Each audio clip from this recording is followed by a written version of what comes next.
নমস্কাৰ সকলোকে স্বাগতম জনাইছোঁ। আপোনালোকে ইতিমধ্যে অৱগত যে অলপতে অসম চৰকাৰৰ শিক্ষা বিভাগে প্ৰায় ৮,০০০ স্থায়ী পদৰ বিলুপ্তি ঘটাইছে। ফলত এই ৮,০০০ পোষ্টত ভৱিষ্যতে আৰু কোনোদিনে নিয়োগৰ কোনো সম্ভাৱনা নাই।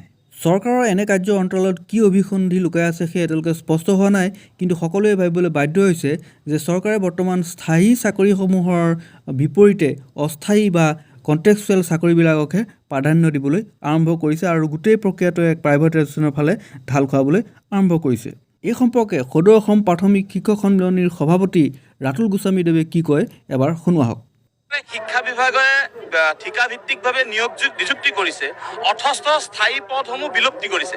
তাৰ অৰ্থটো কি? তাৰ অৰ্থটো অতি স্পষ্ট যে ৰাজ্য চৰকাৰে শিক্ষা বিভাগটো ব্যক্তিগতকৰণৰ ফালে লৈ গৈ আছে। স্থায়ী পদ বিলুপ্তি কৰি ঠিকাভিত্তিক নিযুক্তি কৰাৰ যি প্ৰক্ৰিয়া, ই অত্যন্ত সন্দেহজনক আৰু অত্যন্ত ৰাজহুৱা শিক্ষাৰ বাবে ক্ষতিকাৰক।